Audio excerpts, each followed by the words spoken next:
तो दोस्तों, कैसे हैं आप लोग? उम्मीद करता हूँ आप सभी लोग अच्छे होंगे।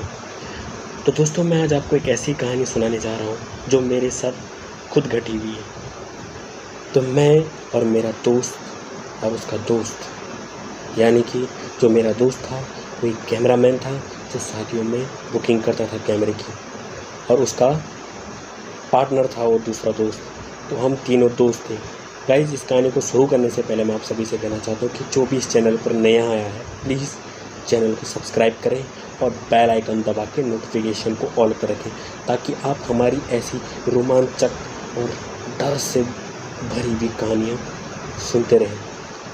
तो दोस्त, वो उस दिन की बात थी जिस दिन मुझे अपने मामा के लड़के की शादी में जाना था, लेकिन जो कैमरामैन था वो भी मेरा दोस्त था। तो मैंने उससे कहा कि चलो हम दोनों साथ में शादी में जाते हैं। फिर हम शादी में जाने के लिए जैसे तैयार हुए तो तीनों के तीनों दोस्त हम एक ही बाइक पर गए थे।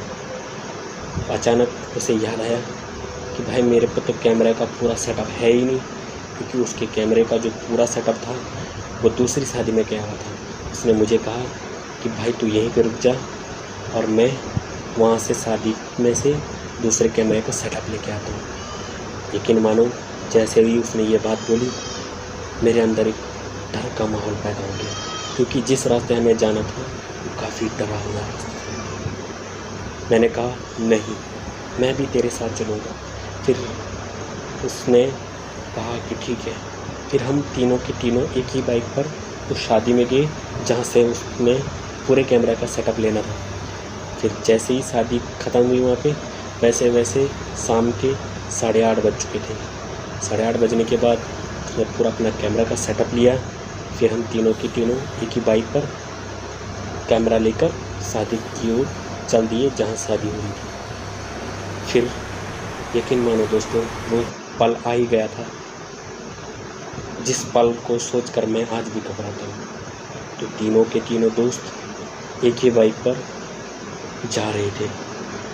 तभी अचानक एक ऐसी सुनसान रोड आई जो बड़ी ऊबड़ खाबड़ थी, और उस ऊबड़ खाबड़ रोड के ठीक नीचे एक नदी थी जहाँ अक्सर पानी बरसात के मौसम में आता था। हम तीनों के तीनों दोस्त अपने मस्त होकर बातें करके एक ही बाइक पर जा रहे थे। सबसे पहले मेरा दोस्त बैठा हुआ था, उसके बाद उसका दोस्त बैठा हुआ था, फिर तीसरे नंबर पे मैं बैठा हुआ था पीछे से। गाइस, घनघोर रात थी, और घनघोर रात में आपको पता ही होगा कि अगर कोई इस बात को फील करता है कि डर क्या होता है, तो यकीन मानो दोस्तों, वो ऐसी जगहों पर जाकर अक्सर यही चीज़ फील करता है। उसके दिमाग में तरह तरह की बातें आती रहती हैं। फिर उसके बाद हम जैसे ही जा रहे थे, तभी अचानक नीचे की तरफ से अजीब सी आवाज़ आई, बड़ी चिल्लाने की, जैसे कोई रोता होगा, उस तरीके की आवाज़ आई।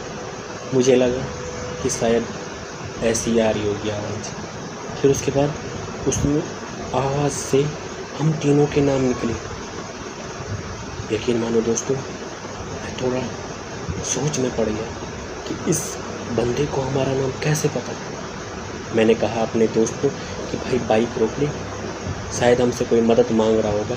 उसने कहा कि नहीं, मैं बाइक नहीं रोकूंगा। मैंने कहा अरे भाई रोक ले, हम उसे ये बता देंगे कि भाई हम ऑलरेडी 3 हैं इस बाइक पर, तुझे ले जा नहीं पाएंगे, और मैं उससे सॉरी कहना चाहता हूँ कि हम तुम्हारी मदद नहीं कर सकते। फिर उसके बाद दोस्तों, जो बाइक चला रहा था उस रास्ते से वो अक्सर जाया करता था, तो उसे उस रास्ते के बारे में सब कुछ पता था।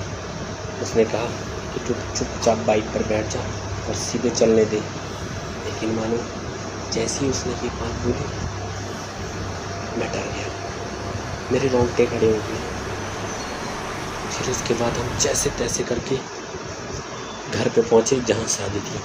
फिर हमने वहाँ के लोगों से ये बात बताई, तो वहाँ के लोगों ने बताया कि भाई तुम लोगों ने अच्छा किया कि तुमने वहाँ पे गाड़ी नहीं रोकी, क्योंकि अक्सर वहाँ पर ऐसी आवाज़ें आती रहती हैं, क्योंकि वहाँ पर किसी की मौत हो गई थी और उसकी आत्मा भटकती रहती है, और वो अक्सर ऐसे ही राहगीर चलते लोगों को ऐसी आवाज़ें देता है और उसके नाम लेता है। यकीन मानो दोस्तों, जैसे ही मैंने ये बात सुनी, मैं सारी रात भर इसी बारे में सोचता रहा कि ये क्या हो गया।